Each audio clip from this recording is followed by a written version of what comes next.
What is going on, y'all? Thank y'all so much for joining us. My name is Chris Hennessy. This is Ending the Stigma, where we just have conversations with people that have been any kind of justice involved, addiction involved, human trafficking involved, any of that kind of stuff. And our hope is just to kind of open people's eyes and let everybody realize, like, you interact with people like us. I'm an addiction involved, justice involved, both, but you interact with people like us like every day. And so just to kind of open up the dialogue about it, have some conversations about it and all that kind of stuff, and just to kind of bring awareness to it because you see it on social media, you read about it in the news, but then whenever you see two real people having a real conversation about this stuff, it really opens your eyes. So that's kind of the goal of the show. I'm really proud to be rocking my Gangland Express Reclaim Trap House board. Like, we're going to Memphis next month. I'm going to have everybody from Memphis sign it, and I'm going to kind of display it a little better than what it is right now. But there's wood in that board that came from a trap house that in Memphis, Tennessee, on Melrose Street, over 100 years old.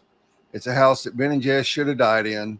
They didn't, and they've torn it all the way down. I was there last month whenever they for the block party. Like, literally, there was three guys there that were doing the last little bit of demo on it. So that is some of that wood, and it holds a really special place in my heart just because Ben and Jess are like brother and sister to me. And just to have a little piece of their history hanging up and being shown on the show, like it makes me happy. So anyway, my guest tonight, she's a trafficking survivor turned advocate turned speaker turned she Luke. I've never had a conversation with her. Like, this is going to be the very, very, very first time. We've DM'd a little bit. I've checked out her website. Um, she comes highly recommended. And I don't even remember. Like, I was trying to think earlier, like, how did we connect? Because like 3, 4, 5 months ago, right after my brother died, like, I ended up connecting with just a ton of people through Ben and Jess, through Kristen Vaughn, through people that were in the anti-trafficking addiction space, all that kind of stuff. And somehow or another, we connected through there. And I've been watching her for a few months, um, just to kind of see how she posts and what she's posting. And everything has been 100% solid. Yeah, Brad, you're right. She is. She is absolutely beautiful. You're one blessed man. We were talking about you really like a minute and a half ago. Um, and so I thought, you know what? I need to get her on the show to talk about like her experiences, what she's been through, what she does now, all that kind of stuff. Because y'all know, like, the Raven is here. We work to fight homelessness, addiction, and human trafficking. We have hit the homelessness and addiction part really good. We have not hit the human trafficking part of it yet. But the reason that we are focused on that, and you may look at us and think, and I've posted about this, you may look at us and think, well, like, Chris, you don't have any ties to human trafficking. Like, you were an addict, your brother died from fentanyl overdose. Like, why are you hitting human trafficking?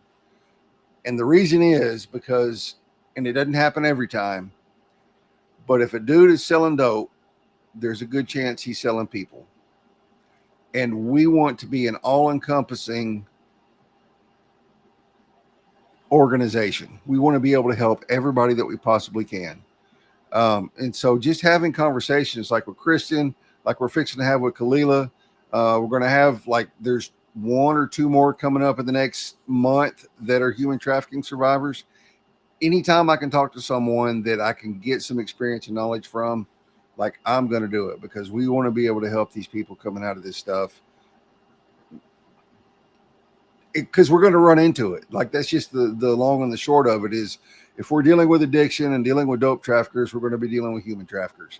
So we want to know what we're doing, how to do it, and all this kind of stuff. So it's been a crazy day. She, like, has moved this weekend. Her dog, like, took her all the way out, like, pulled a straight up tackle on her, took her ankle out. She's on crutches. Like, she's literally eating soup right now while we're talking. So, like, she's going to be eating while we're having a conversation, and that's perfectly okay with me. So anyway, without any further ado, I'm going to bring out Kalila Riga. And just so y'all know, like, I had to ask her beforehand, like, make sure how do you say your name? Because I do not want to mess that up. That's awesome. Yeah. Hi. Hey, how's it going? Thank you for being here. I appreciate it so much. Absolutely. Absolutely. Listen, we have Kristen Vaughn to thank. Kristen, I feel like yep.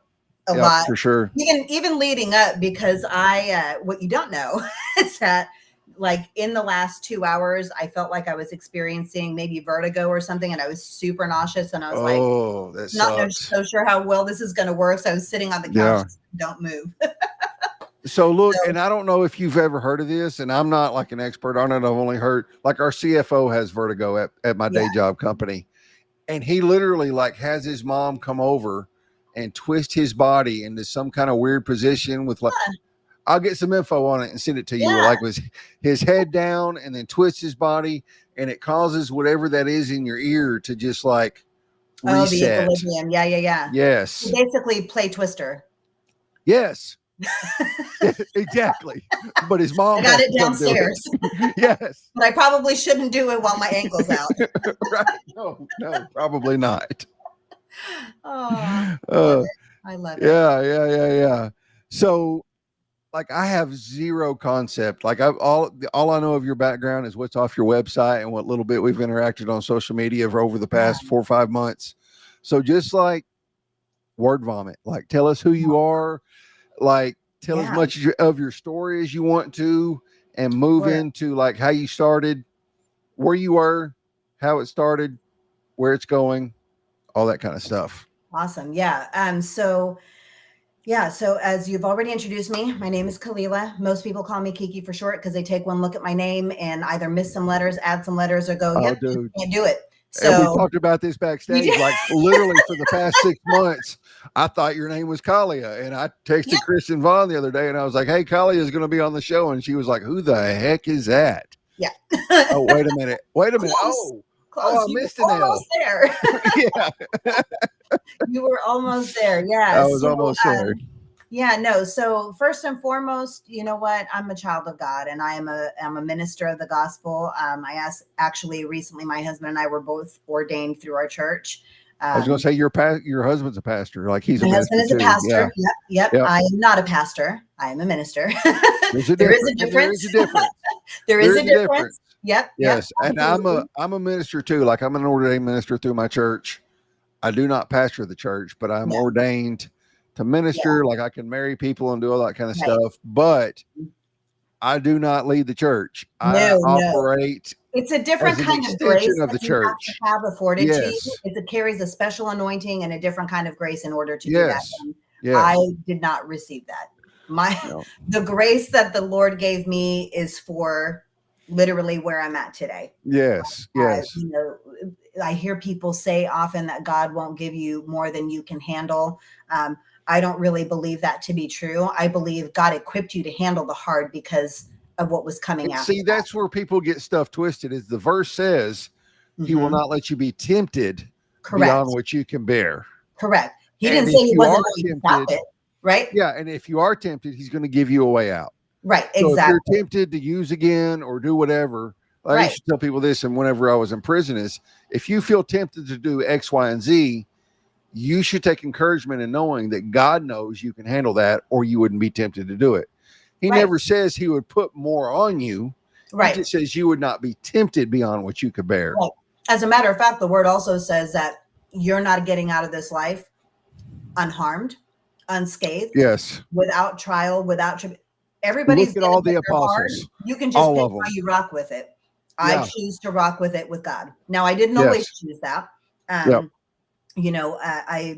grew up believing that I was Latina. Joke's on me. Turns out I'm not. I don't know where you stand politically, but like, there's somebody in the presidential nomination now that's doing the same kind of thing. Listen, right. The difference is mine's legit. I can't say anything about who must not be named, but this chick is a whole different ballgame. No, I mean, I grew up in Vegas. I grew up with a different name. I grew up as Melissa Campos. Really? I called Missy up until 4 years ago. No kidding. Up until 4 years ago. Yeah. So that's how I grew up. They were from Central America. And for those that believe that the borders have something to do with an influx of trafficking, that is not accurate. Trafficking has always existed, right? Always. The first documented soul that we have of human trafficking was Joseph in the Bible, because his brother sold him in slavery. Yeah. Right? But and I'm 100% with you. Like yeah. I'm 100% on the fentanyls coming in through the open borders, but like the trafficking is not. Like that's being done local. That's being done in country. Yeah, no. And it's been going on. You know, where evil presides, there is trafficking. Yeah. Where lust presides and it's unchecked, you're going to have trafficking, right? Because the demand and the supply, it's going to be interchangeable, and greed comes into play with that. Right. And this is going to sound really harsh, and if I offend you, I don't mean to, but like I was talking to Ben about this one day, and he was like, he said, and he told me this, he said, females are so much harder to get clean because once they figure out that they can do the things that they do to get their fix, doesn't matter how detrimental it is to them emotionally and physically and all that kind of stuff. Right. You just can't, like, because they have literally an endless supply of it for free, quote unquote. Not, you know what I'm saying? Well, no, and that's a common belief, and I think a lot of girls, and not just girls, right? We can't, but because it's more prevalent with women, and I wonder sometimes if it's only more prevalent because it's not documented as much with men because of the stigma that there is for men. We're not going to talk about it. It didn't happen. I was in control. No, that made me a man that she was 40 and I was 15. Right. There's we throw pride in a badge of honor on that. When it's still exploitation. Yeah, it still is. It's still child sex. Is. Right. Yeah. For real. But we want to throw a different badge on it just because we want to excuse it, and it's not okay. But you know, I can remember hearing the terms from friends. I thought they were friends. Joke's on me again. Turns out I was being groomed, right? And this is in my adult life. That you're doing it anyway. So you may as well get what you can get out of it. Right. And when that enters your mind, and if that's the lie that you believe, that somehow you're in control and that you've always been in control, this is why so many don't understand that they've been trafficked, or that, you know what I mean, or that they've been exploited. Just, you know, in the last month, I just had a conversation with a young lady who I have known for years. I knew she had been trafficked because I had the language to identify that. Right. She still didn't know, and she's helping to run a recovery house. Yeah. And her words were like, well, I wasn't really trafficked. You know, I just, you know, was doing this because that was the only way I could get this. And that's the only way that he would give me my drugs. You're being trafficked. That's trafficked. It doesn't matter. Yeah. And I posted about this a month ago or so. Like, it doesn't matter whether you've got a pimp that's like running you or whether you have one time sold yourself for a hit. Right. You were trafficked. Right. Yeah. It doesn't matter. And I mean, we can even talk about the fact that poverty is a pimp. Yes. Yeah. No, for sure. Nobody at 5 years old, at 10 years old, woke up and said, I think I'd like to, you know, be a sex worker. I think I'd like to be an abuser. None of that was a thing. No. Right. At all. Nobody in third grade, whenever the teacher said, what do you want to be when you grow up? They said, I want to be a homeless, or not even homeless. Nobody, whatever, insert XYZ. I want to be homeless, an addict, a prostitute, whatever. Nobody said that. Nobody. None of those things. Yeah. None of those things happened. You know, and so, which is interesting because I actually have memories, and I think I was around maybe like 11 or 12. And I don't know if I had already reported by that point to the state about what was going on in my home. But the words that were coming out of my mouth to people was that I was going to be a hooker when I grew up. And nobody batted an eye. Nobody corrected it. Nobody did anything. So, it stands to reason, that somewhere along the lines of my being groomed and trafficked in my youth as a child, I understood this to be normal, not abnormal. And so I didn't think there was anything wrong with my statement. So going back, like I said, I grew up in this household. I thought that these people were my parents. And it turned out they were not my parents at all. They were my buyers, and the state of Nevada had actually facilitated this adoption to take place, and they did pass it through legal channels. So I call that a gray market adoption, right? Because while it's legal, it's unethical and immoral, right? Right. But they were able to legally adopt me, change my name so that my family couldn't find me. And that was the case for me. And so for 37 years, I was missing. I learned that I was missing in 2020. Dude, I saw that like a couple months ago whenever you reposted the video of being reunited with your brother. Yeah. Yeah. Freaking A, man. You want to talk about a tearjerker. Yeah. You should see the one of me and my mom. That one's even worse. Oh, I bet it is. Yeah. And, I didn't even realize all of this because, as somebody you hear about human trafficking, you think about 18-wheelers of people being shipped across the country or whatever. Right. It wasn't until, and really, Alina Donahue was the first one that really opened my eyes. She was a guest a year and a half, 2 years ago. She's amazing. A guest next week. She'll be back on next week. Oh, awesome. She's great. Between you and Alina and Kristen, it's really opened my eyes to the fact that it's not just people being thrown into freaking 18-wheelers or box trucks and being shipped across the border or across the country. Yeah. It's literally the grooming and everything that takes place in it. Alina's story, and we're going to talk about it again next week. It's just she would have done anything for her trafficker. Yeah. Because he just literally manipulated and groomed her for that. And that's the case with, I don't know what the percentage is. 97% probably. They're able to uniquely identify what basic needs we have that we need met. And that's what they fill. And they will continue to fill that role until we are so comfortable that doing anything else apart from them seems unnatural. Yes. Right? And so, for me, for anybody that goes on my website, if they listen to my story on there, they will hear a slightly different version of what is told today. And a lot of that is because my story is still unfolding. There are still things that I am learning about what actually happened.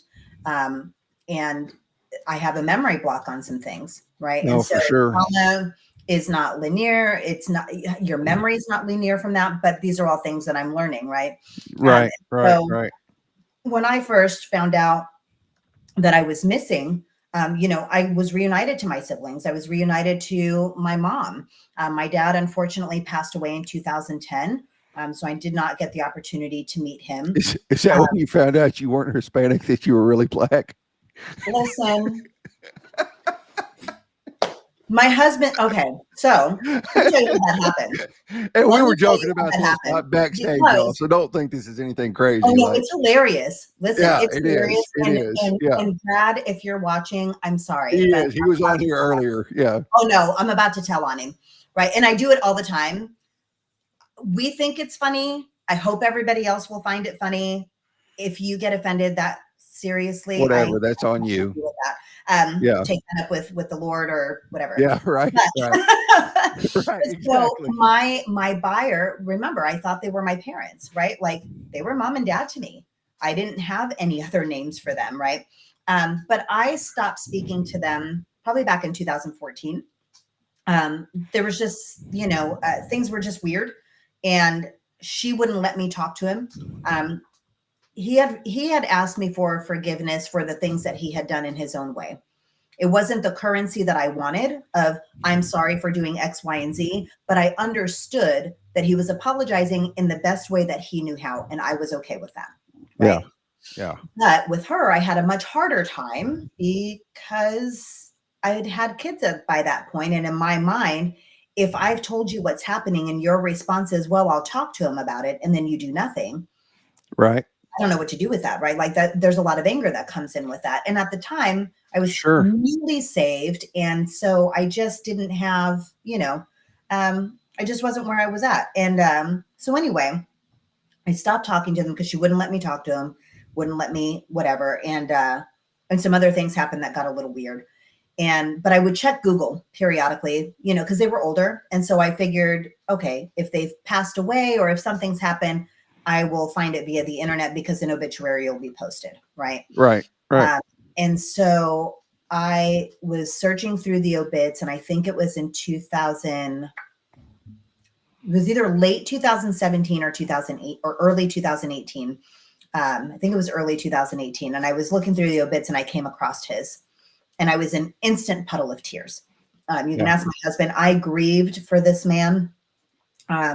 This is your biological father? No, these are my buyers. Your buyers. Oh, I knew them as mom and dad. They didn't know anything yet. Right. And like I said, and I'd forgiven him. So I didn't really hold any anger or, ill will towards him. So when I learned that he had died, I was devastated. I was absolutely devastated because in my mind, I would have wanted to have been there. To help. They were mom and dad. Yeah. I mean, you know what? I don't know anybody that's perfect. Other than Jesus Christ. I know nobody that is perfect, right? Like there was that one time last year that I thought I almost made it, and then I didn't. So there was that one time. Almost got it. When you get saved and you learn the things of the Lord, right? No sin is above another. Right. Sin is sin in the eyes of the Lord, right? Whether I tell a lie or I commit murder, it's all the same to him. Sin right? is sin. Yep. Sin is sin. And so I forgave him for all of the heinous things that took place when I was a child, whether I remembered it or not. Right. And so, so I grieved for him. And my husband's stepmom, she was like, we should find out what exact heritage you are, like which country, because I had suspicions of maybe being adopted, but I figured it would be like within the family. I wasn't ever thinking that I didn't belong somewhere within that family. And yes, Alina. Yeah, there's Alina right there. 100% girl. Like, do you know how much I love that girl? Like we've become pretty close friends over the past. Like I said, she was a guest a year and a half, 2 years ago. But like over the past 6 months, we connected on Facebook too. I love it. And just like, she's amazing. I love her. She really is. If you ever get a chance to see her present, like at a training or anything, oh, I bet it's awesome. She's so. Alina, you're ridiculous, girl, and Kristen, you too. So don't feel left out. No. But anyhow, but yeah. So she was like, well, let's find out what exact heritage you are, and I was like, okay. She said, I'm going to buy 23andMe. Well, great, because I don't have that kind of money, right? Like $100 is a lot to me. I don't think I'll ever get to a place where I'm like, oh, it's nothing. Especially in this economy, it's not nothing.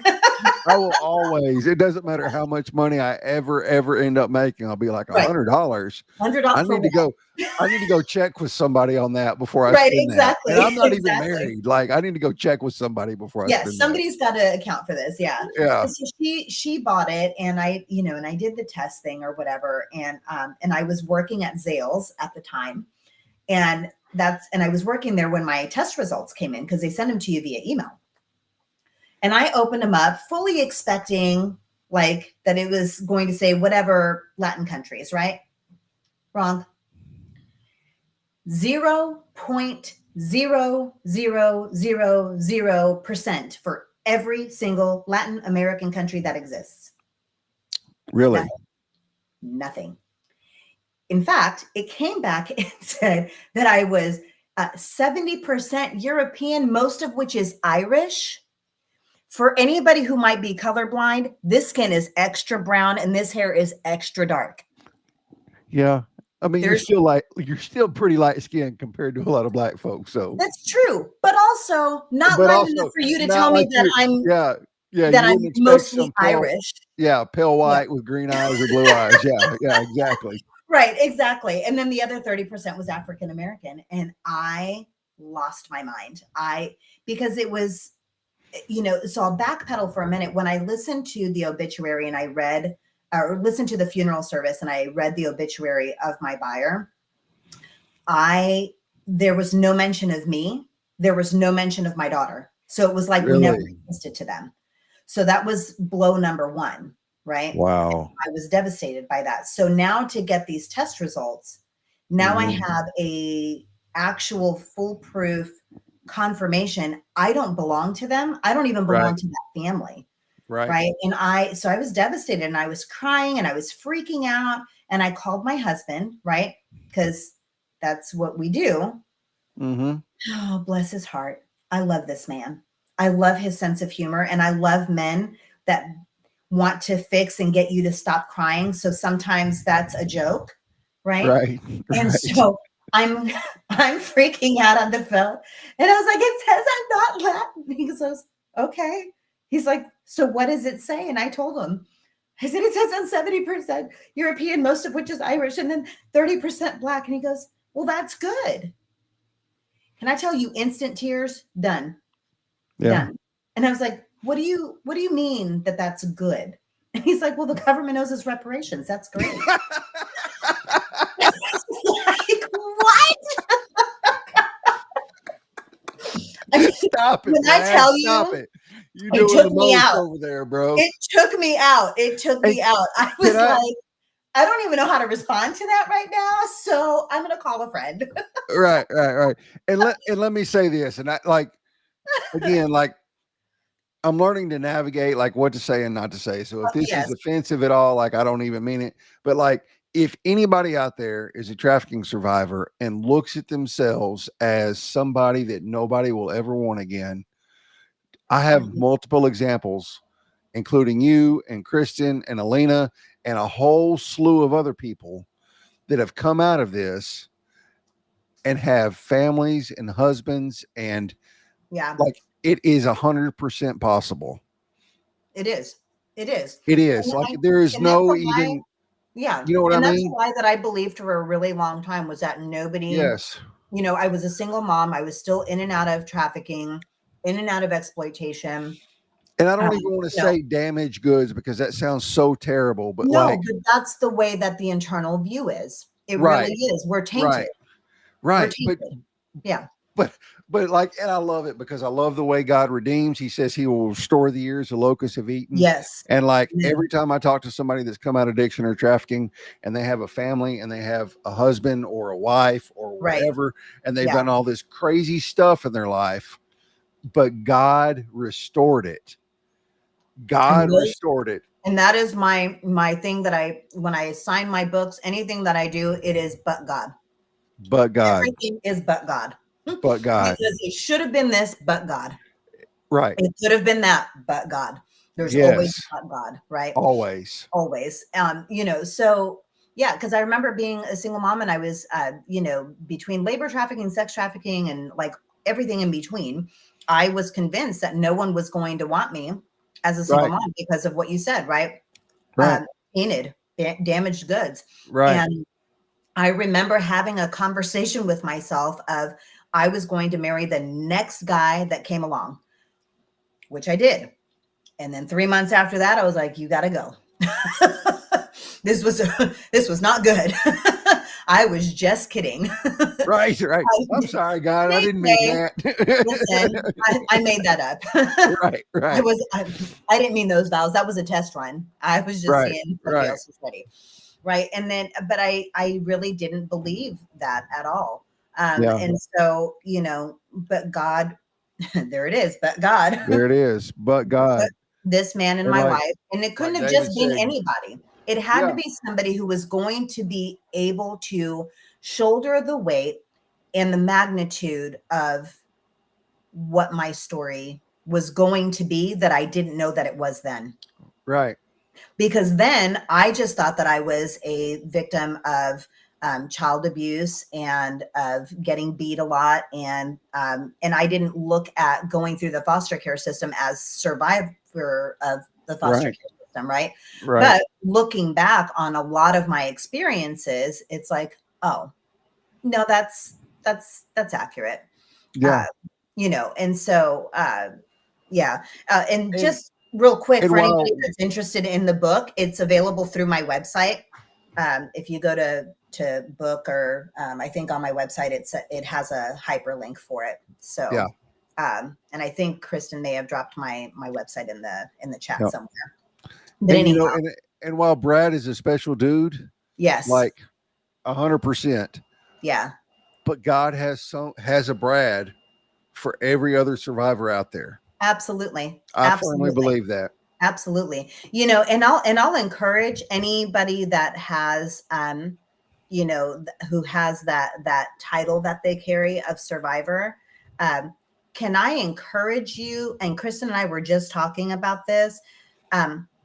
You're no longer a survivor because you've overcome that. You're not surviving anything. Right. You've overcome it. You've already you're an overcomer. You're an overcomer. You're not a survivor. Yeah. You're an overcomer because you're not surviving anything anymore. You've overcome it, right? And so we don't have You're not in the midst of all the crap. Right. We don't have to walk in that title because we're so much more than just the experience that happened to us. We are not defined by it. It does not. It is. Oh, did you lose me? I did for a minute. Yeah. Okay, no worries. No. It's like, you look real still. What happened there? Yeah, no, you look real still. But yeah, you know, we don't have to walk in that identity of being a survivor, right? Like Alina's a realtor. Yeah. Period. Yeah. She's a grown woman and she is a realtor. That's it. Right. Yeah. Kristen, she's an OSINT expert. Yeah. She's not a survivor. She lived through some stuff. Okay. But didn't we all? Yeah. Right. Each of our experiences of trauma are traumatic to everyone on their own. I don't know. Kristen, that's not my website, babe. Just FYI. Yeah, I don't know what that is. If you could tell us what that is, that would be great. I know what it is. I'm sure it's something good, but it's the organization that I co-authored the book with. It's Empty Frames. It's Empty Frames Initiative. Okay. And so that's their website, and they do a lot of really great work. So Miriam Cobb is the founder of that. I would highly encourage anybody and everybody to research Empty Frames Initiative. They're actually in Texas. She's in Waco. Okay. But, it's like 3 hours for me. Yeah, no. And so, yeah, she's right there. But they work with empowering youth as they're aging out of the foster care system, and those that have experienced trafficking. And that is the niche. And they have a wonderful program of photographic storytelling in an ethical manner, to where those of us that have survived things can learn how to tell our stories ethically. And how to process through that in a really healthy and safe way with certified, licensed therapists and everything. So they're a fantastic organization. So if you could either by email or text message or messenger or LinkedIn or whatever, do an intro with me and her. Absolutely. Like, I would absolutely love for the four of us from the Raven to go up there one day and just be like, hey, teach us something. Yeah, you know what I mean? For sure. There, we actually, I say we because I'm partnered with them. Yeah. But there's actually a gala happening on November 8th in Waco. I have the Kristen. Yeah, I know. I love her. Wrong page, baby girl, but I love you, and Miriam does too. It's KalilaRiga.com. There it is, right there. There it is. There it is. I was like, I wonder why she keeps dropping them in the chat. KalilaRiga.com. There it is. Yes. And I want to say this too, like going back to what you said about not being a survivor, being a thriver, all that kind of stuff. Yeah. Like when I was in prison, you know, working through all the crap that I had to go through from being an addict and all the stuff I did to my family and all that kind of stuff. Yeah. Like God literally, like, he put me in the faith-based storm. I was the first group to go through the faith-based storm in my unit. That's amazing. And there was probably 3 or 4 different organizations and churches that were coming in and doing classes for this storm. They didn't know each other, but they were all preaching on or teaching on your identity in Christ. And the Bible says you are X, Y, and Z. Right. And it doesn't say you are A, B, and C. No, it does not. It says you're a king and a queen and a priest and an overcomer. It says you're a child. You're a son of God. You are a son. Yeah. exactly. Yes. It doesn't say you're an addict. It doesn't say you're, a former prostitute. It doesn't say that you're a murderer or a gangbanger or any of that stuff. It says, is this the culprit? Is this the one that took you out? Right. Right. No, it's is this the one that took you out? Yeah. Yeah. This is him. So everybody can see this is the culprit. Looking so innocent. Oh, yeah. No, he wants my food is what it is. And he wants to understand why I'm not giving him any attention. Yeah. Right. Exactly. He's being needy. Yeah. Well, also new place, and he's not familiar with everything yet. Right. He might need a little support. And that's kind of that whole, and like the Raven is here does not shove God down anyone's throat. We just show them the love of God. We go out there and meet them where they're at and all that kind of stuff. That part, but meeting them where they're at. That driving force is, it doesn't matter whether they're homeless and addicted and shooting dope every day. Right. That's not who God says they are. Exactly. And it doesn't matter whether you're an addict or coming out of trafficking or whatever. Doesn't matter. Right. God says you are this. Right. So you know what? That's how we're going to look at you. Yeah, exactly. I mean, my husband, he's in recovery and has been for a number of years. So that's really. Mm-hmm. Yep. Brad, we need to hook up then, because I have a couple more slots before I go dark for December. Listen, get him on. I need to get you on, like, bro. Get him on. Like, really, send me a message right now. So I probably won't read it till in the morning, but send me a message so I can look at it in the morning. And I would love to have you on to talk about it.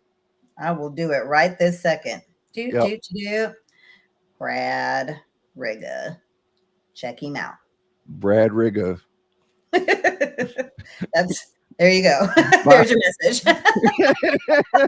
Yes, exactly, Kristen. You are daughters of the Most High King. And it doesn't matter what you went through. Like, that's what God said. Yeah. No, he said we were fearfully and wonderfully made. He didn't say we were damaged. He didn't say that we were any of those things, right? No. Why? Because the blood covers us. He doesn't see that.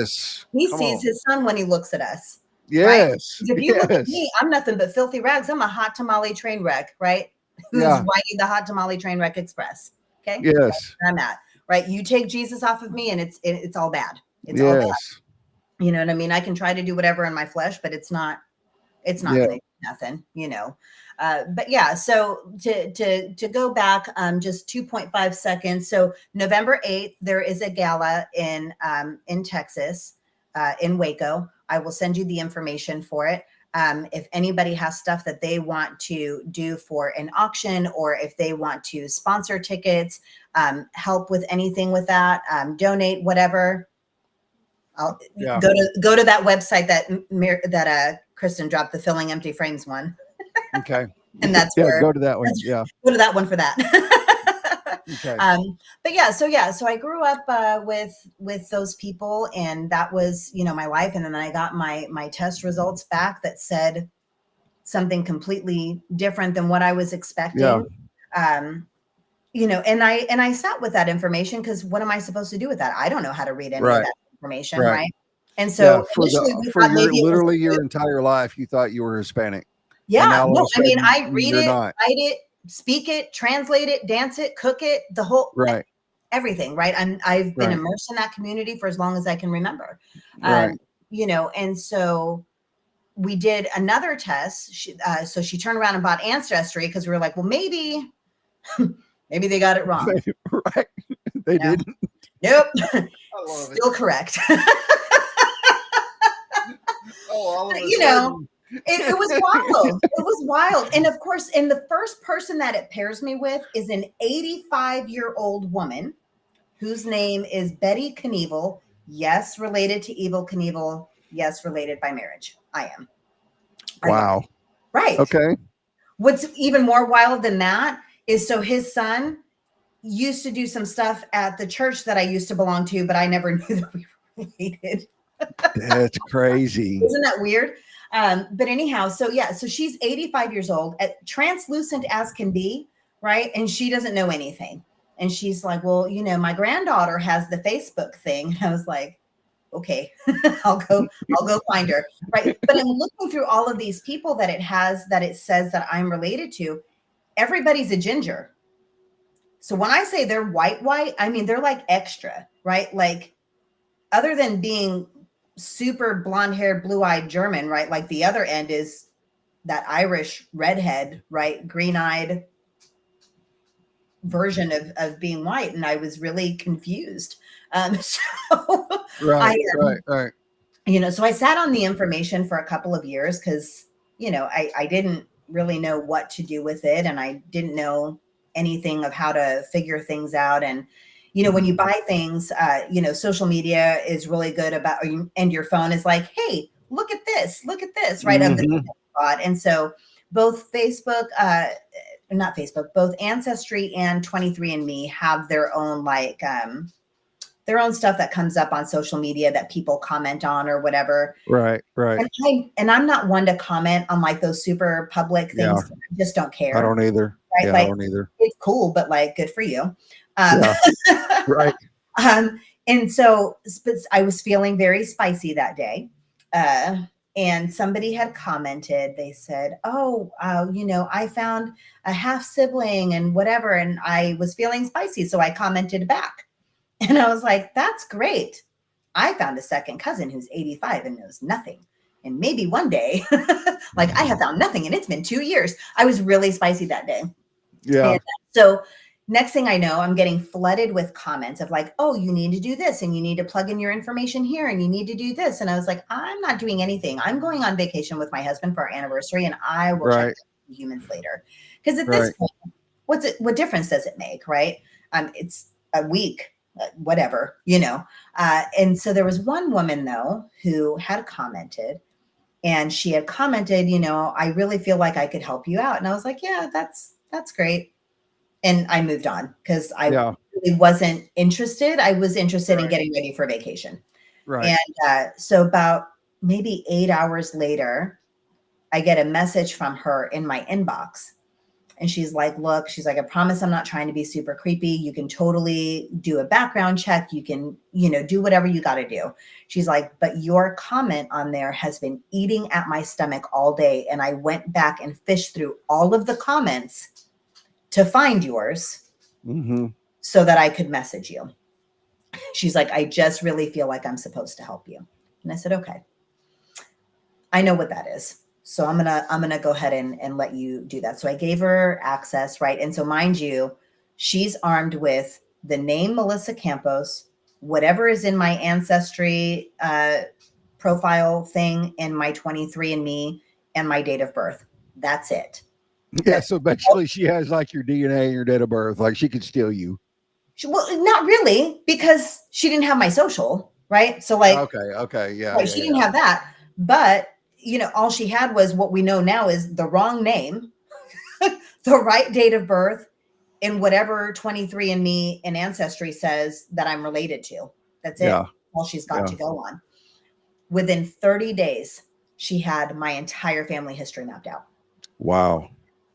So 2 weeks into her search, she texts me, and I was trying to read my Bible that morning. And I was like, if I look at this phone, I'm not getting back in my word because you know, ADHD to the max, I will just, it's gone for the day. Right. You know, and so I was like, nope, I'm going to read my word. And the phone is just steady going off. And I was like, I'm not doing it. But then my doctor's office called, and, you know, you can't ever get a hold of your doctor when you need to. So call you pick up the phone. Right. Yeah. So I picked up the phone. I was like, well, here we are. And I'm looking at the messages, and she goes, you know, she's OMG. Well, a few other words that I won't, share, but she's basically freaking out with expletives and everything. I effing found you. And I was like, what? Oh, okay. What does that mean? And she goes, isn't your middle name something Hawaiian sounding? So my name, Kalila, had been kept as my middle name, but they changed the spelling on it. Okay. And so I said, well, yeah, it's Kalila. And she goes, I found you. She goes, your name is not Melissa, nor is your last name Campos. You were illegally adopted. There's no record of you of being born Melissa Campos. Yeah. And I was like, okay. She's like, your name is actually Kalila Marissa Bass. And I was like, okay, that's not what I was expecting at all. Right. 2 weeks after that, I'm driving to pick up my kiddo from work, and it was like probably 10 o'clock at night. And I have another text message coming in, which of course I can't read because it's 10 o'clock at night and I'm driving. And so I was like, I'll just read it when I pull into the parking lot. And I pulled in, and I'm trying to read the message, and then she calls, right? Because at this point, enough time has lapsed that I haven't, responded to her, that she's back to freak out mode. So she calls me, and I picked up the phone, and I was like, hey, I was just in the middle of, and I didn't even get to finish my sentence. She's like, you've got to get off the phone with me and call them. And I was like, first of all, you called me. Second of all, who is them? And and why am I calling them? Right. She goes, your family. And I said, what are you talking about? She said, your family. I found them. They've been looking for you for 37 years. Golly. So everybody in my family knew about me but me. Everybody had been looking for Kalila Marissa Bass, who never didn't have a clue. No, not at all. So in that moment, I found out that I had siblings. Yeah. And I'm apparently a middle child. None of us has the same mom. So there's that. But yeah, so I found out that I'd been missing. My dad had been looking for me. Everybody had been looking for me. And then within a few days of that, we found my mom. And that was the best thing ever. She cried, and her first words to me were, did you have a good life? That's all I ever wanted for you. So how do you answer that? Well, I was as truthful as I could be without burdening her so much. Or at least I tried to, but I'm a pretty candid person. So I'm not one to be like, well, no, sorry, life sucked, and here's what happened. Right. So I still did that, but I tried to butter it a little bit before I delivered, Yeah. But within 4 months of our relationship, things went south, and I don't honestly know why. I don't know what happened. Have no idea. I went to go see her for my birthday. Things got weird. The last day that I was there, I got the silent treatment. She took me to the tattoo shop for my birthday because that was her gift for me. And I don't know what happened after that, but I got the silent treatment and really nasty, hateful attitude. I don't even know what to call it. And even the whole next morning, and this was an hour drive for each of these, right? And the whole next morning, still nothing, would not speak to me. And she dropped me off at the airport with her boyfriend. And I knew she was in pain. So I didn't want her to get out of the car because I knew that, it would hurt her. And I told her, I said, Mom, I said, you don't have to get out of the car. I will hug you from here. I don't want you to be in any pain. Right. Yeah. She says, well, text me when you land. And I said, okay. And I said, I love you. And she said, I love you back. And I landed back in Cincinnati. Never heard from her again. She untagged herself from every picture and post that we had together. She blocked me from her phone eventually blocked me across all social media. Anything at all, I had no access. And it's been that way ever since. I still call her. I still message her. I sent her invites to her granddaughter's graduation, everything. I refuse to change my phone number because if she ever wants to call, I want to make sure that I'm available for that.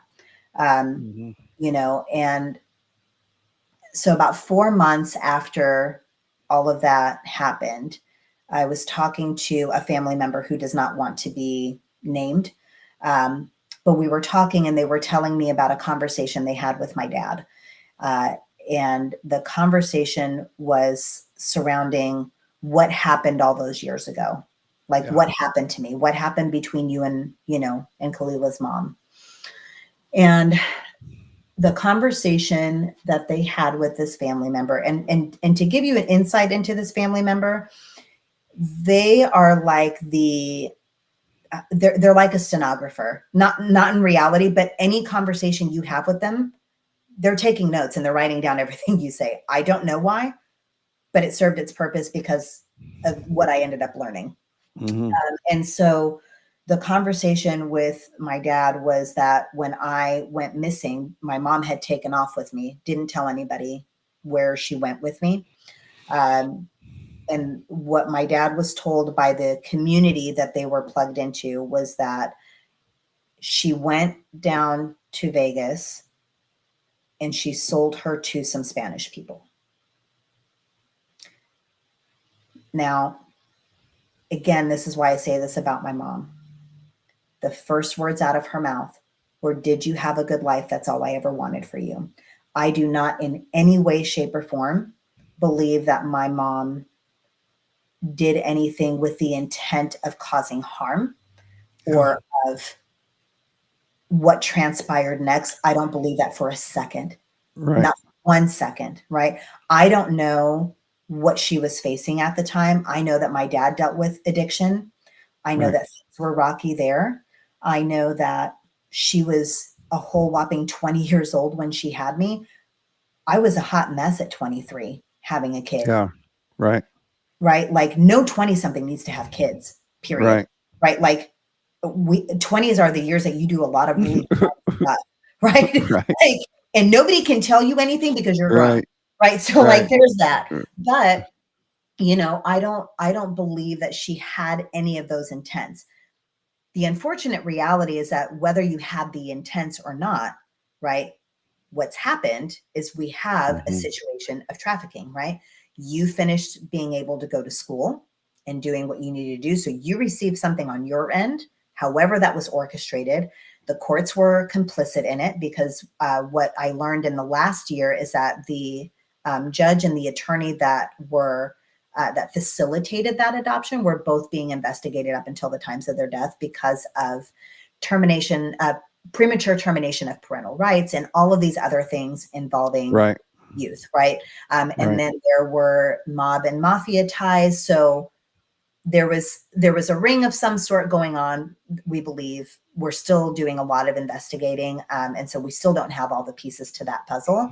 But I always want to make sure that I'm clear that my mom didn't do anything to intentionally cause harm. And I never want her painted in a light that is, you know, she's this terrible human being. She's not. She was a broken individual. She's still a broken individual who has a lot of healing and a lot of her own stuff. And when we don't deal with our own traumas, when we don't learn to heal from that, when we don't do any of that, we're going to operate out of pain and we are going to cause damage. And just from the outside looking in, and I could be totally wrong, but that to me is why she blocked you. Because all of a sudden she realized she messed up. Well, and I think, or not really messed up, but no, I think what it was, you know what I'm saying though? It wasn't really messed up. It was, I did what I thought I had to do, and oh crap, it backfired. Right. Well, and apart from that, I think too, I think she started to understand that I was going to learn what happened. And she hadn't come clean about that. Right. So I think for her, broken people run. Because I would have done the same thing, right? Yeah. When I was unhealed, when I was walking in my mess, when I wasn't saved, didn't have a relationship with the Lord, none of it. Listen, I was quick to run, cut ties, block, start over, and act like nothing ever happened. Yes. Right? And I will never fault her for that. I can't judge that because I was her. I was her. Yeah. You know what I mean? I was her. And that's just a testimony of what God has done in your life. Absolutely. Because rather than being hurt behind it and lashing out and talking crap about her, you're over here going, I still love my mom. She's hurting. She needs the Lord. She needs the Lord. She does. Yeah. You know what I mean? And my mom could call me today. I wouldn't have not one question, nothing. Yeah. Just, okay, when can I come see you? You want to come here? Cool. Let's do it. Right. Because at the end of the day, she's my mother and I will always honor her. I will always respect her. I love her. And if I'm not walking in love, then I am not walking in the way of Christ. Right. I'm not. I can't say that I am a minister of the gospel. I cannot say that I am a follower of Jesus Christ and not operate in the agape love that he expects me to operate in. I can't operate and be in unforgiveness, because I'm going to go to hell for unforgiveness. And I don't walk in unforgiveness because I don't want to go to hell. Right. But I don't deserve to be forgiven. Right. All of the stuff that I've done to people, that there are maybe 3 people on the face of the earth that know the depth of some of the things that I've done. I have no right to be forgiven at all. Right. I should be in a cell. I should be in a coffin. And I should be the other thief on the cross who didn't get to go. Right. Yeah. That's where my place is. Right. You can call me Barabbas, because that is who I, right. That's who I was. Right. No, that's who I am without him. So, you know, she's where she's at. I love her. I pray for her. You know, and if the Lord wills, perhaps we'll be reunited, and even better than that, she'll get saved. That is more important to me than her coming back to me. Right. I would rather her come to know the Lord and be and be in the kingdom of heaven than anything to do with me. It is not about me. It is about him. Because, you know, even if she did get saved right now, right, that doesn't she's make still me right. She's still a human. Absolutely. And she still may not be able to deal with right all of this. No, that takes time. Healing takes time. Yeah. No. And I don't need her to necessarily walk back in my life. What I want for her is salvation. What I want for her is for her to be able to forgive and love herself the way powerful. that she needs to be loved and forgiven. Yes. I need her to do what I needed to do for me, which is grieve for that little girl and whatever she had to live through. Yeah. Work through that. That's more important. Through that. Right? I'm a byproduct. And had it not been for things to go the way that they did, and that's the thing, right? And I come back to Joseph. I come back to Genesis 50:20. I come back to Romans 8:28, right? Yeah. Had it not been for the things that happened the way that they did, I would not be in the unique position that God has me in, of being able to preach freedom, to sit across the room from someone who is still going through something, and for them to be able to see that there's a light at the end of the tunnel and feel like they have the courage to step out and do and walk out their own freedom, right? It's not for me to go save anybody. It's not for me. But if I can stand with you, if I can sit with you and walk it out with you, then I will do it as best as I can, as long as he equips me, right? And I would rather, not that I wish that on anybody, or that I, you know, legitimately would ever want to experience that again. But at the same time, if I had to go through it again, for the ones that I've been able to reach, to talk to minister to be a sister to, put me back through the fire. Yeah. It's fine, because it's not about me. It's about him. Yeah. And like you said, with Romans 8:28, like, I will never, ever believe that it was God's will for you to go through what you went through. I'll never, ever believe it was God's will for me to go through being an addict. But we live in a fallen world. Stuff happens, and all things work together for good. Yeah, absolutely. He can absolutely take what the devil meant for evil and turn it for good. 100%. And turn it for good. 100%. Like my brother dying from fentanyl poisoning. Like that, I don't believe ever that was God's will. Right. But the stuff that is coming out of it, right, he's turning it around. Same thing with your situation, with Christians, with Alina's, we could both name a dozen people right now off the top of our heads. Oh, absolutely. 100%. Yeah. So, you know, so as you saw the video, my siblings and I have been, you know, reunited. You got to see the video of my brother and I meeting for the first time. And my sister and I, we just met face to face for the first time. Not February of this year, but the year prior. We just met finally face to face for the first time. Okay. Even though I was in the house, we surprised her. I love it. So that was great. Yep. I've got this wonderful picture of her just freaking out, and, you know, and the whole rest of the day, she just held my hand and she would not let go of my hand for nothing. Yeah. You know, I love it. And we don't get to talk much because, you know, life is lifing, and It does what it does, but I love them. They're amazing human beings, and I got blessed with like the best family ever. I really did. I absolutely like hearing stories like this of just like this is really, really a story of God's redemption and his grace and his mercy. Like you can just listen to it and there's no denying that his hand was on any of this. No, not at all. Because the chance for you to be bitter and not healed and addicted and all the things that go with all the stuff you went through. Yeah. But look what you have. You have an amazing husband that loves you. It doesn't give two craps about whatever you went through. You have kids. You've been reunited with your family. God's using you as an advocate for people coming out of the same stuff that you went through. Yeah. Like, and even the fact that you don't even hold any kind of bitterness towards your mother. No. Like for running after y'all met. And you're just like, she's a broken person. She needs the Lord. That's all that matters. Like, if anybody ever doubted that God is not a redeeming God after hearing this, then there's if anybody doubted that God is and that he exists, I am literal living proof. There are so many moments where the enemy had an opportunity to take me out. Right. And he could have. I could have allowed it. Right. But God said no. Right. God said no. And I had to choose to walk in that. But and the enemy fights me on a regular. Why? Sure. Because I'm stepping into territory where he wants everybody. You're stepping into his territory. Absolutely. Absolutely. And not today, Satan. Sorry. You should have took me out when you had the opportunity. But the joke is, it's joke's on you. Joke's on you. Yeah, no, it's a done deal. And and even if it kills me to keep doing what I'm doing, even if it means that it costs me my life, I will 1-800 go running into that fire.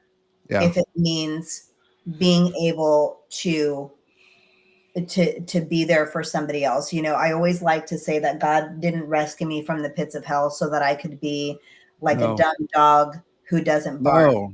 He rescued me out of the pits of hell so that I would go back and get the others. Yes. You know what I mean?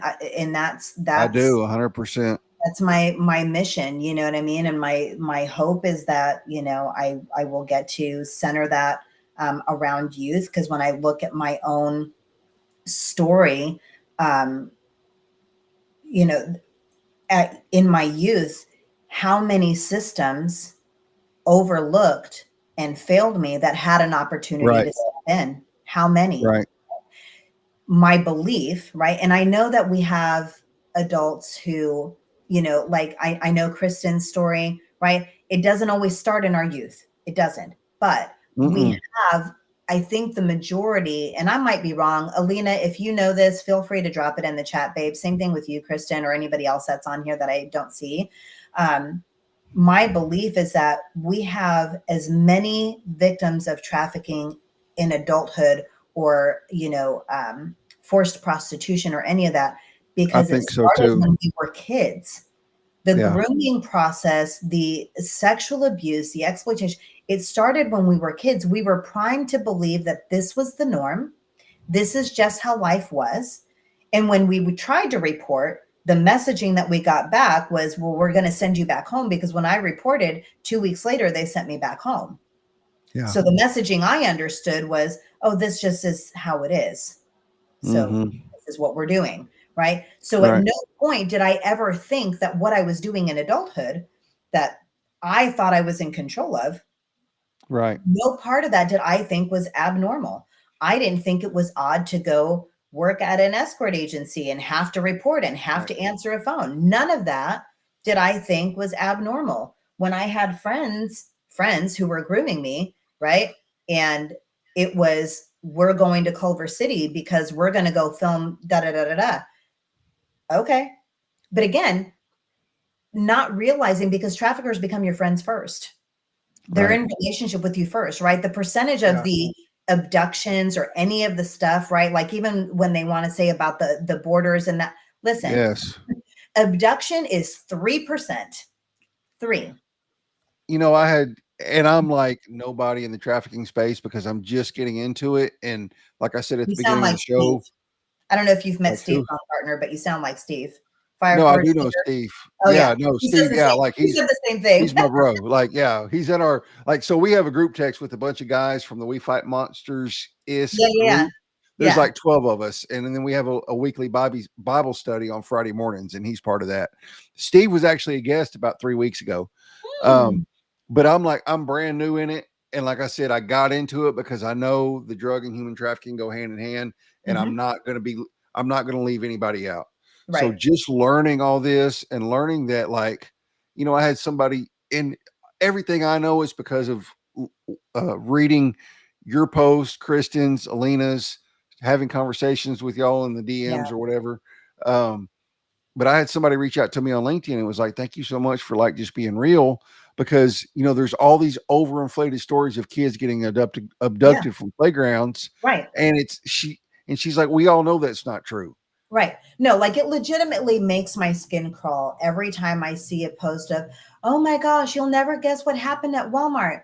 Really? Tell me more. Really? Yeah. Like, and I know that there are one-off situations that maybe There happen, are. or because of you being hyper vigilant, you're just assuming that someone was Right. going to try to traffic you. Let me Right. make it plain. If they were going to try, they would have succeeded. If Right. they And were going to they abduct wouldn't have you, they snatched you would have. and put you in a white panel van. No, they're not following you around Walmart. They're not putting a rose on your door. Nobody's doing that. They're just not. No. Right? Like I have yet to talk to a single, lived experience expert, survivor. Nobody I know has ever had that experience, Literally right? the 10 or 12 people I've had conversations with, it's always been a boyfriend grooming situation. Hmm. Yeah, a Almost lot of times it every is. time. Right. Almost all of them. Yeah, I had it with family. I had it with a boyfriend, but that was more exploitation as opposed to trafficking per se. But I'm still kind of navigating that and trying to determine what Right. on earth Right. happened. Right. And then girlfriends, they were my friends. Yes, We I've heard went of that too. we went and hung Yes. out together. We went and got ink together. We were at each other's houses. Like never in my mind did I think, oh, they were my girls. What do you mean? They were grooming you to get ready for the Right. pimp or whoever it was that was moving Yeah, yeah, them. You know what I right, mean? exactly, which goes into the forced criminality, right? And like, Right. where do Right. we, you know what I mean? How do we navigate that? And it's like, I'm not saying don't Right. hold people accountable for things because there is a level of accountability, but also within that, we have to But recognize victimology. We have to recognize, the yeah. methodology of traffickers and what that looks like. And you know what I mean? Anybody who feels like their safety or their family or anything is genuinely being threatened, they're going to do whatever they're told Yes. in order. That was And it's self-preservation. Everybody yes. has something, right? We all want to say, oh, we're not going to do that if that happens. Unless you've ever been in that situation, don't tell me what you're not going to do. Because Right. until you've walked in No, it, you 100%. have no idea, no And clue. Alina opened my eyes to that so much because, like, Oh, I just saw his comment. So true, yeah, Alina. I saw a post of hers on LinkedIn. This was a year and a half, 2 years ago, Yeah. where she talked about how she was a felon, forced into felonies, doing, Yep. stealing stuff and doing whatever. And Right. at that time, this show was focused highly on justice involved people because that was my background. Right. This is before I got into the addiction and human trafficking Yeah. space. Um, So I was like, yo, like I connected with her and I was like, hey, like I think it would be a really unique perspective. I don't know how much you want to talk about, but a really unique perspective to talk about how you were a convicted felon and didn't really have a choice in that. And Yeah. how many people have to check the box because of that. And Right. then that Right. opened my eyes. Like she was the beginning of opening my eyes to all of this. And she Yeah. was the first person in Florida to get all her charges overturned because yeah, I know, right? Like she's not even a convicted felon anymore, Love it. which Super is legit. absolutely amazing. Yeah, absolutely. But she was the first person that opened my eyes to all that because then I was like, oh my God, like this is a whole different side of being justice involved that I never even thought about because Well, I and had it's never did it. amazing because lay people who are not justice involved, right? Like you bring up the terminology forced criminality, and it's amazing how many deer in the headlights looks I get from people. And I love this statement, well, everybody has a choice. You're right, they No. do. But when it comes to self-preservation, tell me again about what choice you're making. Right. Self-preservation, preservation of your family. Like, do you really, like, you're being coerced? Your Right, family's being threatened. You're being threatened. So, okay, I'm right, going to go steal this iPad. Like, right. Absolutely. Like, do I do this or do I have to do that? I'll right, pick the lesser of two evils for 1,000. Thanks. right. Exactly. You know what I mean? But we have to educate people on all of that. You know what I mean? And it's an uphill battle. It really is. Yeah. Because I No, it think is. people just want things to look the way that they want them.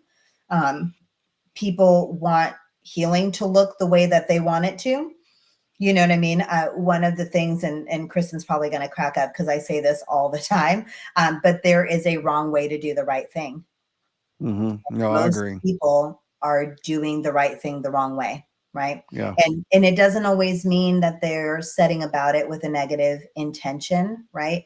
But if you're trying to do the right thing, then you have to actually be willing to listen with an open ear and an open mind and remove your bias. Because when it comes to this type of work, your bias and your opinion are Doesn't matter. absolutely meaningless. They have no place Meaningless. in this world, none, right? Like Nope. you can share it if you want to, but just understand that it's not going to override the Right. lived experience of what we're No. telling you is a necessity for the majority, right?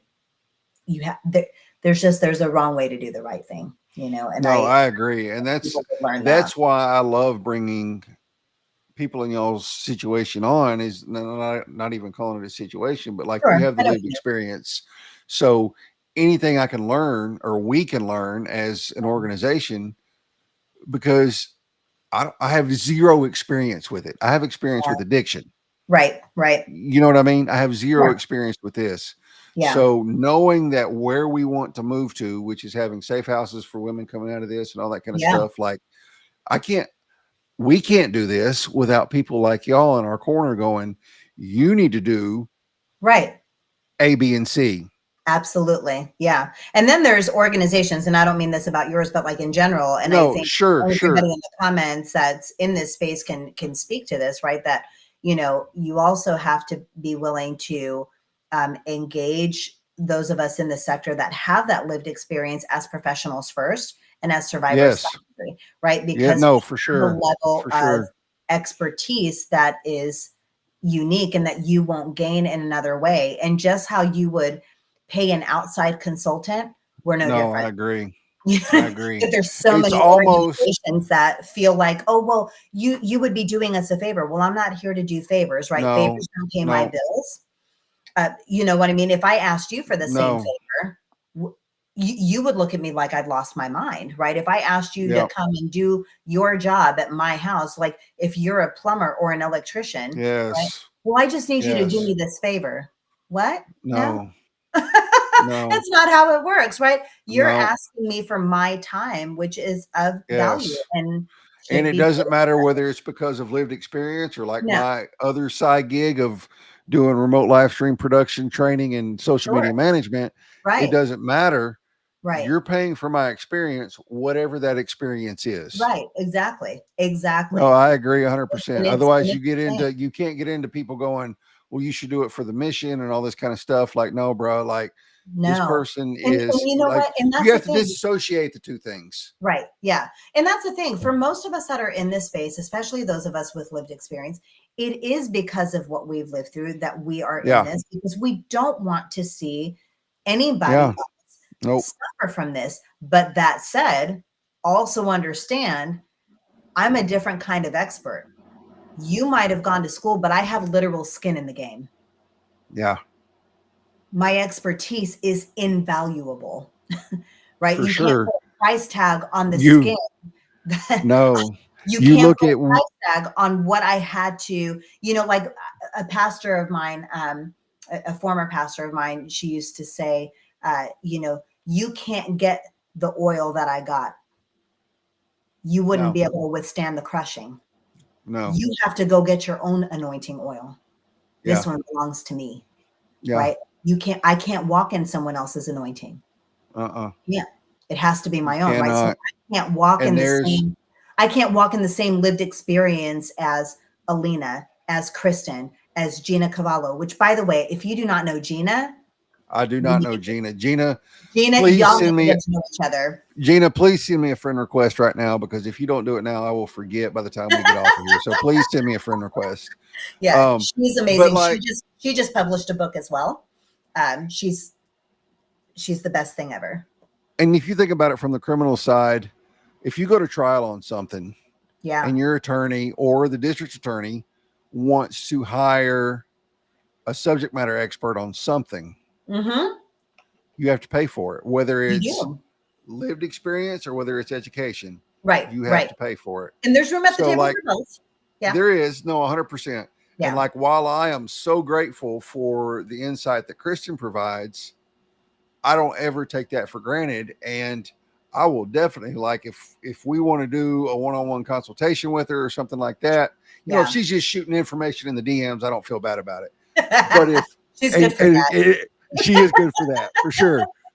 And the same thing with Alina or you. But if it ever comes down to where, like, it was look, we need some insight into this. Yeah. And I'm going to expect you to send me a bill afterwards. Right. I mean, but that's just it. You know what I mean? And people, you know, and it's not to say that we're all like walking around with like I know, but expectations of pay, right? But there's an ethical way of doing things, right? Is. It just to the point of what you said, you wouldn't ask for a subject matter expert on something in a trial and not pay for their services. Why would you expect anything different from me, right? No, and if it's a number you can't work with, fine, give me your budget, right? Because chances are I'm still probably going to be willing to work with you, right? Because sure, there is a level of importance. Now, don't insult me, right? But also, I'm not, you know what I mean? But I'm also not above. I get it. I get it, man. Like, I've been in this organizations and churches who want information, right? And I understand they don't have budgets typically for stuff like that, because it's just not something that's built in, right? So like for me personally, what I've done is I've created on my website the ability for people to sponsor or partner with me for a training, which means they can prepay for a training that goes to somebody else. It just enables it to where if this org needs this, guess what? I already have it sitting here, so I don't have to worry about, can you do it? Because someone else has paved the way for you to be able to get what you need, right? It comes back to that synergy, that collaboration, and collaboration is key. We can't keep operating siloed, right? We can't get everybody the information. Not everybody's going to be able to pay. But just like in kingdom, right? Some people are apostles, some people are teachers, some people are evangelists, some people are preachers, right? We have a whole fivefold. Everybody can't be an evangelist. Your calling might be that you're a really fantastic business owner and you have the wealth, I'm 100%. Right? Yes. It doesn't mean you should be a pastor, but are you funding kingdom, right? I firmly believe God gives people the anointing to make money to fund kingdom work. 100%. Absolutely. Absolutely. But you have people walking in the wrong anointing. Yes. No, 100%. And you're right, Gina. Like I do a lot of stuff pro bono for people that I believe in. Like I've done pro bono work for other nonprofits in the addiction space, taught them how to live stream, like spent multiple hours just like in DMs and consultations with them and on Zoom calls and all that kind of stuff. It's an investment. But I decide that. I decide that. If I believe in your mission, it's our choice. And I don't toot that horn. Like whenever that happens, I'm not out there posting like, oh, I've spent 8 hours with so-and-so doing this. Look what I'm doing. Well, because then that shows your actual motive. Right. What's your motive? What's your heart posture? Why are you doing it? Are you doing it? But I don't want people coming out of the woodworks going, oh well, yes, there's that too. You know what I'm saying? It's like a two-sided coin to that. Right. Oh, well, in that case, be sure you edit that part of our conversation because now would you say it? I haven't done anything pro bono, y'all. Never mind. Yeah. So no. So I mean, No, yeah, I agree 100%. Like yeah, the Bible says a workman is worthy of his hire.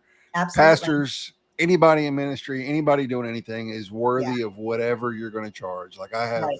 I agree with you 100%. And you shouldn't take advantage of someone just because you think they're in this space that they should be so focused on the mission. Right. God has called them to do this, and Right. they are very much entitled to charge whatever they want to charge. Yeah, absolutely. Absolutely. Well, and that's it. And that's the thing. While it is the mission for us, right? Yeah. Missions don't get accomplished But you got to without pay the funding. bills. Right. I can't just sit here and do this, right? Like eventually if money runs out, right? I won't have a phone. I won't have a computer. I won't have a home. Like, what do you want me to, I can't just be solely mission focused. Right. I mean, I can Right. be because I also understand kingdom principles and that the Lord will provide for me. He will. Right. But that said, people have to still do their part. Right. No, I agree God 100%. does the impossible 100%. and people do the possible. Amen. For Yeah. sure. Yeah. Yeah. For sure. This Yeah. has been an amazing conversation. Like we're 40 minutes over what I normally go. Oh, And I well, hadn't even noticed. And I have not even I hadn't even noticed. I looked at the timer right now. So it's been awesome. Oh, I love it. I love it. Is there anything else you want to leave us with before we bounce out of here? Yeah. The only things, well, there's a few things I'll list. And Kristen, you can drop them in the chat for me, babe. My website for people that want to order my book. Yep. And the reason, so my book is available on other platforms. However, I don't actually receive income from the other platforms in which my book is available. So it is best to order it directly from my website. And if you do, you will get a signed copy that will come to you. Whereas if you order it through any other platform, you won't. And then also for anyone who is interested in sponsoring or partnering with me to make it possible for other smaller, places within the communities to get trained, to get the technical assistance. Again, it's still on my website that there's an opportunity to do that. Let me think. Always remember that there is a God in your story. Always. There's always a God in your story, and that there's a wrong way to do the right thing. And if you're not sure, reach out to us. We're happy to help guide you in the right direction. You know what I mean? Because we would rather see you flourishing and not causing harm while trying to do good. Yeah. And I don't know. And going back, just rewinding, like you said, 2.5 seconds, like all of us charge to do this. I'm in the nonprofit space too. So this part of it, we don't charge for, but it's constantly begging for money and selling merch and all that kind of stuff. Yeah. But just what y'all are doing and what Chris is doing and Alina, like rewind in 2.5 seconds. I don't know of anybody that I've ever talked to that wouldn't take 15 or 30 minutes to get on a Zoom or a phone call with someone and just be like, here's a little bit of direction. Yeah. Like, I'm not going to give you the whole banana, but like, if this is really what you want to do, right, here's the direction you need to go. Here's a direction you can go. Yeah, absolutely. No, I always do a 15 to 30 minute consult. I'll always do that for, for free, and if you feel like we need to delve further into that, then cool. We can custom create. We can talk about it, right? But I will always custom tailor what I do according to what the needs are, what I'm able to provide. And if I don't have the expertise, I will absolutely point you to the one that does, right? Because I'm not going to educate you on what I don't have education on, right? And so, that's a big thing. But outside of that, man, Chris, I'm so glad that we finally got to sit down and chat. And I am too. Like, it's been so awesome. I love it. And I'm so thankful for everybody that showed up. I am too. Thank y'all. In the comment section, I can only see a handful of you. I thought I saw Jennifer pop on here, but I could be completely wrong. I did. No, hi, Jen. You saw Jennifer. Yep. Awesome. And Alina, thank you. And Alina will be on next week. I love it. On next week. Yep. I love it. Awesome. Awesome. Yep. And David, you put a comment at the beginning, and I did see it on my LinkedIn about no longer being an ostrich with your head in the sand. And I'm glad that you're taking that, run with that.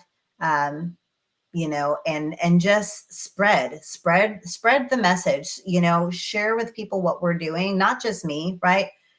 The Raven is here. They're doing amazing things. We Fight Monsters, doing amazing things. Kristen There's Vaughn, so many amazing she's organizations, such a man. ridiculous rock star. I just can't with her. Yeah.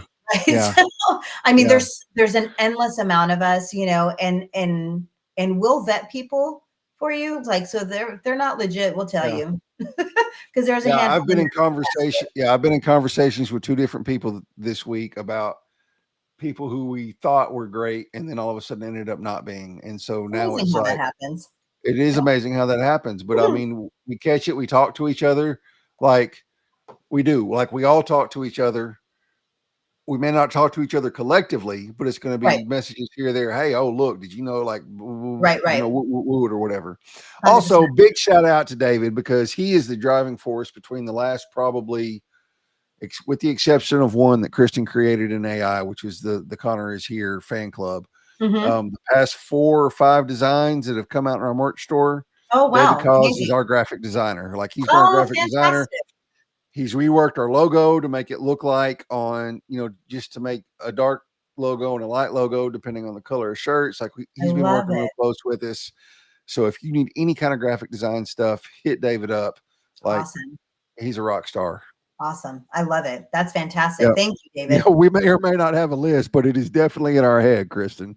No doubt. Well, I know Kristen's been over there writing a list of things that Kalila has said that we are now just going to put on trademark as Kalila's statement. So you do it, Kristen. Send me the first prototype, and then I'll I'll do for real. Yeah. And setting up a store is not as intimidating as what I thought it was going to be. Like, no, it's actually really not that bad. It's not. But also I have a help person that helps me, because I've concluded that I need an assistant, except I happen to be the assistant, and I'm going to be getting fired soon. So. And like our store right now, like until it starts making a little more money, until we can upgrade our Shopify subscription, like everything's on one page until we can get it separated into t-shirts and hoodies and hats and all that kind of stuff. But like it is like it takes 15 minutes to set everything up. Like it's really not that bad. Kalila isn't. Yes. Well said, Kristen. Yeah. Gina, send me a friend request if you haven't already. I hadn't seen it come through. Please send me a friend request. Yeah, and then you send my husband one. He'll be real easy to find. No, I did the other day, like 2 or 3 days ago. I did. Oh, legit. Okay, cool. Oh, you know what? Yes. I actually do remember that, because he was like, "Who is this? Somebody with hunting gear." And I was like, "I bet it's Chris." I was like, "Show me." He was like, "Chris Hennessy." I was like, "Yep, accept that." Yeah, those are my people. A weird mix of like addiction, justice related, human trafficking, hunting and fishing. Like it covers the whole gamut. Yeah, my husband likes to hunt and fish, so it's good. Yeah, it'll be a good mix. Yeah, for sure. Awesome. Thank you so much for this. This has been just an amazing conversation. Like I'm on cloud now. Yep, I got it, Gina. I see it right here. Friend request. Awesome. And everybody got to see me raw, without the polished look, and without. I love it. You're seeing me in what I look like at home when I'm not doing anything. So I love it, man. Rocking the 49ers here, because we won yesterday. In case anybody's on the wrong team, let me help you out. Right. All right, y'all tune in next week at 7 p.m. Central, 8 Eastern, where Lena Donahue will be on. We'll be talking about more about human trafficking and her perspective on it and what she's been up to. Kalila, thank you again. This has been amazing. Thank you. I'm all right, I'm super appreciative, and hopefully we can do this again. Yeah, we definitely will. I like doing like a year and a half down the road, like catch up, redos. Hey, what have you been up to since then? Yeah, absolutely. Kind of stuff. Oh, sorry. I just got the best message, but also a bad message in one. That's really weird. All right. Okay. Social media, and I'm like, I'm not really sure what to do with it. So one thing I've learned, like, and you can probably speak to this too, like, what, I started out on social media for my day job, which is electronics recycling. I moved into doing it for my side gig, which is live stream production training and social media management, and then moved into this whole nonprofit space. Yeah. Once I moved into the nonprofit space, people came out of the woodworks with opinions. Like, you start doing good deeds in weird places. Yep. People want to either attach themselves to you or have all these ideas or want to criticize. And I'm just like, it's amazing. It's sis, like, amazing. I You're don't just even, I have no idea who you are, but okay, right. thank you. But And thanks. yeah. And I used to have this weird deal, like, I couldn't stand not to answer a DM or a text message. I felt compelled like I had to. And now I'm just like, well, that's the problem with my I'm husband. gonna leave you on red quick, fast, and in a hurry. My husband calls this the idiot box, right? Because we're Yes. all just stuck here doing this in case we miss something in the last 0 seconds. Yeah. Yes. No, but at the same time, you almost have to. You don't almost have to. You kind of almost have to. Like, you have to kind of keep up with what's going on. So you can either be like, hey, this person is like really interested and looks like they could be a resource, or I could be a resource to them, or collaborative, or this person's crazy. I need to block them before they. Yes. It's a weird thing, man. And like, I'm not even as out there as you and Ben and Jess and Elena and all them are, but I'm just like, oh, I know it's coming. It's coming. Like, we'll have to do a reverse podcast where we will. We're still the host, but we're interviewing you. Yes. I'm gonna start screenshotting stuff so I can do a presentation. There you go. All right, I'm gonna get off here because I could keep talking to you all night. Same. Again, thank you so much. Thank you for everybody that joined us tonight. I say it all the time. I couldn't do it without you. Like, all those comments and supports and the support and the love that y'all show. Like, I don't take it for granted. So thank y'all so much for showing up week after week and just loving on it, me and my guests. So thank y'all. Lena Donahue, 7 p.m., 8 p.m. Eastern next week. Yes. And we will see y'all then. All right. Bye, guys.